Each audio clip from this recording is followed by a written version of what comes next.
شروع اللہ کا نام لے کر جو بڑا مہربان نہایت رحم والا ہے۔ سب طرح کی تعریف اللہ ہی کے لیے ہے جو تمام مخلوقات کا پروردگار ہے، بڑا مہربان نہایت رحم والا، انصاف کے دن کا حاکم۔ اے پروردگار، ہم تیری ہی عبادت کرتے ہیں اور تجھ ہی سے مدد مانگتے ہیں۔ ہم کو سیدھے رستے چلا، ان لوگوں کے رستے جن پر تو اپنا فضل و کرم کرتا رہا، نہ ان کے جن پر غصے ہوتا رہا، اور نہ گمراہوں کے۔ آمین۔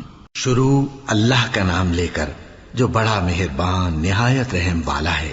الف لام میم۔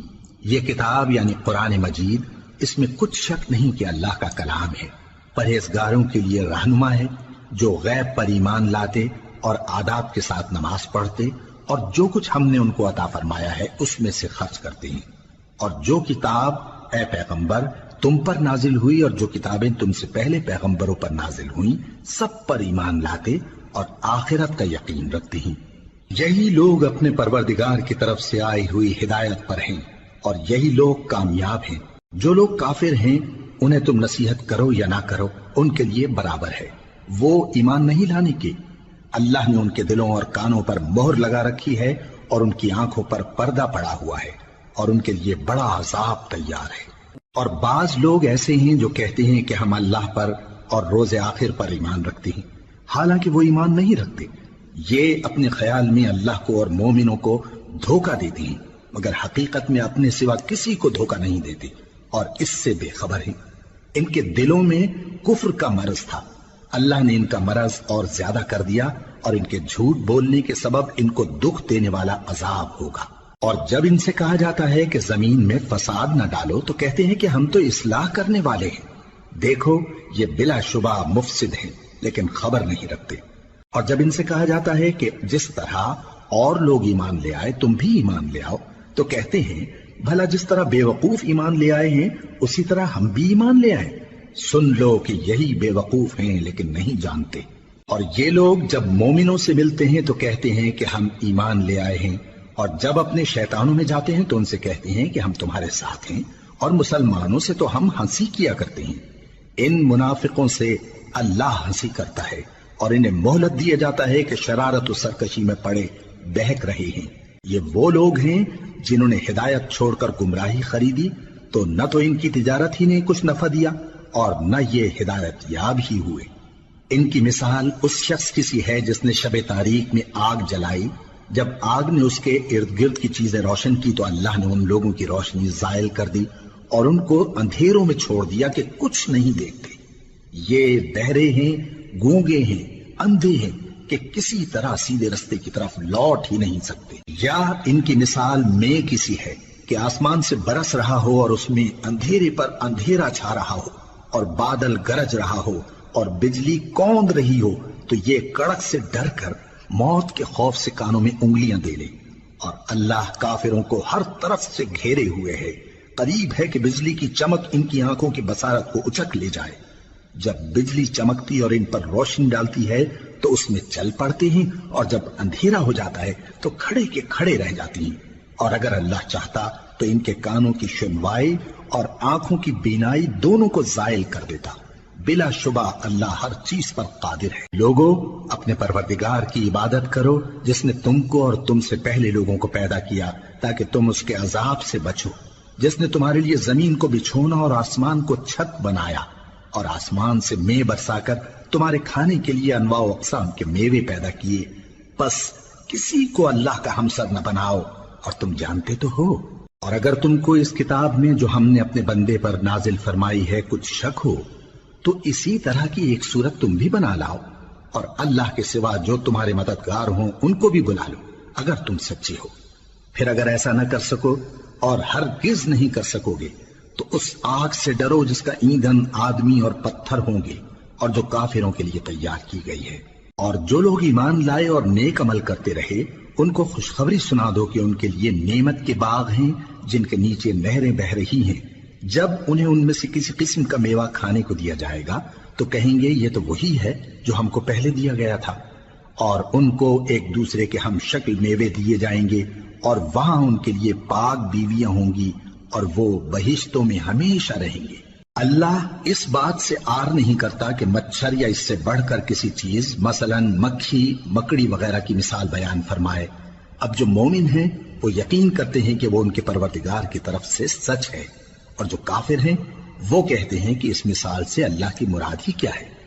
اس سے اللہ بہتوں کو گمراہ کرتا ہے اور بہتوں کو ہدایت بخشتا ہے، اور گمراہ بھی کرتا ہے تو نافرمانوں ہی کو، جو اللہ کے اقرار کو مضبوط کرنے کے بعد توڑ دیتے ہیں، اور جس چیز یعنی رشتہ قرابت کے جوڑے رکھنے کا اللہ نے حکم دیا ہے اس کو قطع کیے ڈالتے ہیں اور زمین میں خرابی کرتے ہیں۔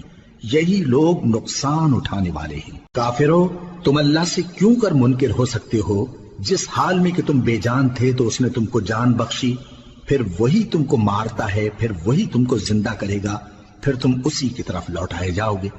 وہی تو ہے جس نے سب چیزیں جو زمین میں ہیں تمہارے لیے پیدا کی، پھر آسمانوں کی طرف متوجہ ہوا تو ان کو ٹھیک ٹھیک 7 آسمان بنا دیا، اور وہ ہر چیز سے خبردار ہے۔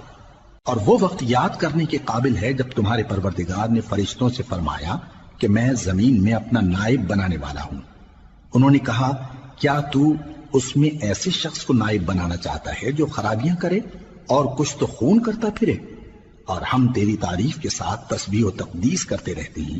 فرمایا، میں وہ باتیں جانتا ہوں جو تم نہیں جانتے۔ اور اس نے آدم کو سب چیزوں کے نام سکھائے، پھر ان کو فرشتوں کے سامنے کیا اور فرمایا کہ اگر سچے ہو تو مجھے ان کے نام بتاؤ۔ انہوں نے کہا، تو پاک ہے، جتنا علم تو نے ہمیں بخشا ہے اس کے سوا ہمیں کچھ معلوم نہیں، بے شک تو دانا ہے، حکمت والا ہے۔ تب اللہ نے آدم کو حکم دیا کہ آدم، تم ان کو ان چیزوں کے نام بتاؤ۔ سو جب انہوں نے ان کو ان کے نام بتائے تو فرشتوں سے فرمایا، کیا میں نے تم سے نہیں کہا تھا کہ میں آسمانوں اور زمین کی سب پوشیدہ باتیں جانتا ہوں، اور جو تم ظاہر کرتے ہو اور جو پوشیدہ کرتے ہو سب مجھ کو معلوم ہے۔ اور جب ہم نے فرشتوں کو حکم دیا کہ آدم کے آگے سجدہ کرو تو وہ سب سجدے میں گر پڑے مگر شیطان نے انکار کیا اور غرور میں آ کر کافر بن گیا۔ اور ہم نے کہا کہ اے آدم، تم اور تمہاری بیوی بہشت میں رہو اور جہاں سے چاہو بے روک ٹوک کھاؤ پیو، لیکن اس درخت کے پاس نہ جانا، نہیں تو ظالموں میں ہو جاؤ گے۔ پھر شیطان نے دونوں کو اس درخت کے بارے میں پھسلا دیا اور جس عیش و نشاط میں تھے اس سے ان کو نکلوا دیا۔ تب ہم نے حکم دیا کہ بہشت بری سے چلے جاؤ، تم ایک دوسرے کے دشمن ہو، اور تمہارے لیے زمین میں ایک وقت تک ٹھکانہ اور معاش مقرر کر دیا گیا ہے۔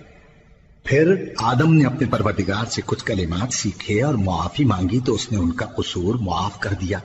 بے شک وہ معاف کرنے والا ہے، بڑا مہربان ہے۔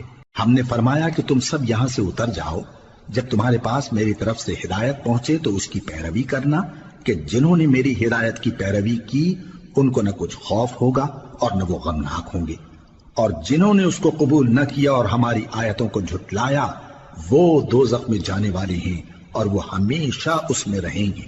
اے آل یعقوب، میرے وہ احسان یاد کرو جو میں نے تم پر کیے تھے، اور اس اقرار کو پورا کرو جو تم نے مجھ سے کیا تھا۔ میں اس اقرار کو پورا کروں گا جو میں نے تم سے کیا تھا، اور مجھی سے ڈرتے رہو۔ اور جو کتاب میں نے اپنے رسول محمد صلی اللہ علیہ وآلہ وسلم پر نازل کی ہے، جو تمہاری کتاب یعنی تورات کو سچا کہتی ہے، اس پر ایمان لاؤ اور اس سے منکر اول نہ بنو، اور میری آیتوں میں تحریف کر کے ان کے بدلے تھوڑی سی قیمت یعنی دنیاوی منفعت نہ حاصل کرو، اور مجھی سے خوف رکھو، اور حق کو باطل کے ساتھ نہ ملاؤ، اور سچی بات کو جان بوجھ کر نہ چھپاؤ، اور نماز پڑھا کرو اور زکوٰۃ دیا کرو، اور اللہ کے آگے جھکنے والوں کے ساتھ جھکا کرو۔ یہ کیا عقل کی بات ہے کہ تم لوگوں کو نیکی کرنے کو کہتے ہو اور اپنے تئیں فراموش کیے دیتے ہو، حالانکہ تم اللہ کی کتاب بھی پڑھتے ہو؟ کیا تم سمجھتے نہیں؟ اور رنج و تکلیف میں صبر اور نماز سے مدد لیا کرو، اور بے شک نماز گراں ہے مگر ان لوگوں پر گراں نہیں جو عجز کرنے والے ہیں، جو یقین کیے ہوئے ہیں کہ وہ اپنے پروردگار سے ملنے والے ہیں اور اس کی طرف لوٹ کر جانے والے ہیں۔ اے یعقوب کی اولاد، میرے وہ احسان یاد کرو جو میں نے تم پر کیے تھے، اور یہ کہ میں نے تم کو جہان کے لوگوں پر فضیلت بخشی تھی۔ اور اس دن سے ڈرو جب کوئی کسی کے کچھ بھی کام نہ آئے، اور نہ کسی کی سفارش منظور کی جائے، اور نہ کسی سے کسی طرح کا بدلہ قبول کیا جائے، اور نہ لوگ کسی